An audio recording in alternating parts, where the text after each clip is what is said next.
She knocked on his door, soaked from the rain, clutching her daughter like a shield. She didn't come looking for kindness. She came because she had nowhere else to go. He was a millionaire untouchable, cold, alone in his mansion of silence. But when he opened that door, something inside him shifted. He offered them shelter. It's nothing more. Until one night, the little girl looked up at him with tear-filled eyes and whispered 5 words that shattered his entire past. "You look like my daddy." The rain was relentless that night, pouring over the city like a curtain of sorrow. Emma had just finished a double shift at the hospital and was soaked by the time she reached her beat-up old car. Her daughter Lily shivering beside her. The heater didn't work, the tires were worn, and the windshield wipers were barely functional. But it was all she had. She clutched the steering wheel, trying to hide the tremble in her hands. She was used to surviving on scraps, used to doing everything alone. Ever since Lily's father had walked out before she was born, it had been just the two of them. No help, no safety net. No one to call until the car stalled at an intersection. And Emma let out a choked breath. "Mommy." Lily's voice was small, scared. "It's okay, baby," Emma whispered. "We'll figure it out. We always do." But she didn't see a way this time.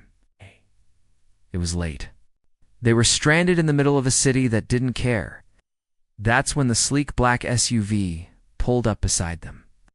The window rolled down. "Do you need help?" the man asked. His voice was calm but commanding. Emma hesitated. He looked too polished, too perfect. Expensive suit. Watch that probably cost more than her monthly salary. She hated asking for help, especially from people like him. "We're fine," she said quickly. "Thank you." But Lily leaned over. "My mommy's car is broken, and she's really tired," she said, voice trembling but honest. "Can you help us, please?" The man's eyes softened. "I'll call a tow truck and make sure you both get home safely." Emma didn't know why she said yes. Maybe it was the way he looked at Lily gentle, like he actually cared. Or maybe she was just too tired to fight anymore. He introduced himself as Matthew Hart. She recognized the name. Of course she did. He was on the hospital's donor board. Tech millionaire turned philanthropist. A man from a world she didn't belong to. Still, he waited with them in the rain. Let Lily sit in the warmth of his car while the tow truck came, and then offered to drive them home. Against every instinct, she accepted. Their apartment was small and worn down. Peeling paint, flickering lights. Matthew said nothing, but she saw it in his eyes. Pity. She hated that. But Lily beamed as she showed him her crayon drawings taped to the fridge. "This one's my mommy," she said proudly. "She saves people every day." Matthew knelt beside her. "She sounds like a superhero." "She is," Lily said. "But superheroes get tired too." Emma's breath caught. She hadn't realized how much she needed someone to say that, how much she needed someone to see her. Matthew didn't try to impress them. He didn't offer money. He didn't belittle her struggles. He just kept showing up. The next day, a brand new heater was installed in their apartment anonymously. A week later, Emma came home to find groceries on her doorstep and slowly overshared coffees and park visits. He became a part of their lives. She waited for the catch, for the moment.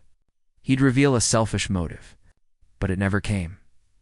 Instead, one evening, after helping Lily with her homework, Matthew said, "I've never met anyone like you." Emma laughed bitterly. "What, a broke single mom?" "No, someone so strong they don't even realize they're breaking."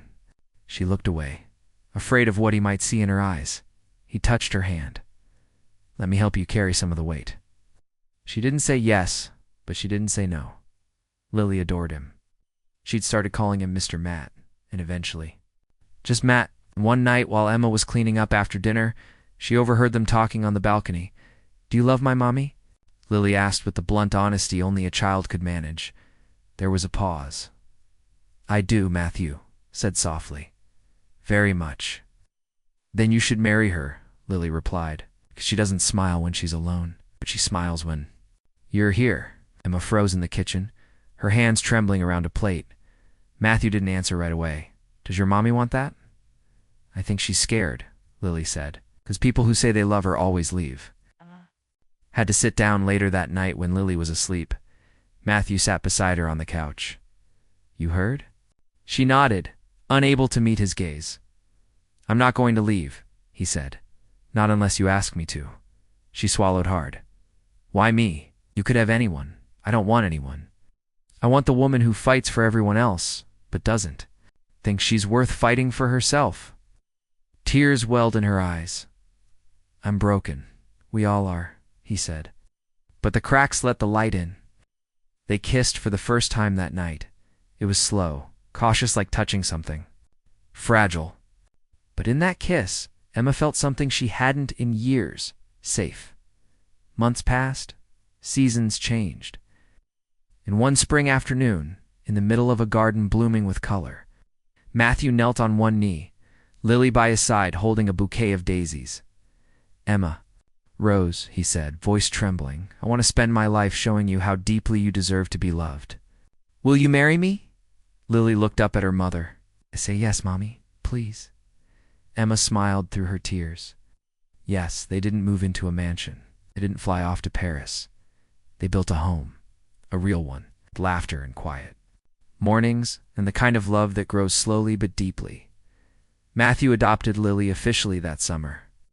At the courthouse, she wrapped her arms around him and whispered, Now you're really my daddy.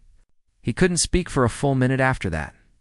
Years later, when people asked Lily how her parents met, she'd smile and say, My mom's car broke down, and my future showed up. Because sometimes the biggest rescues don't happen in hospitals or heroics. Sometimes they happen when a millionaire kneels down to listen to a little girl and chooses to stay.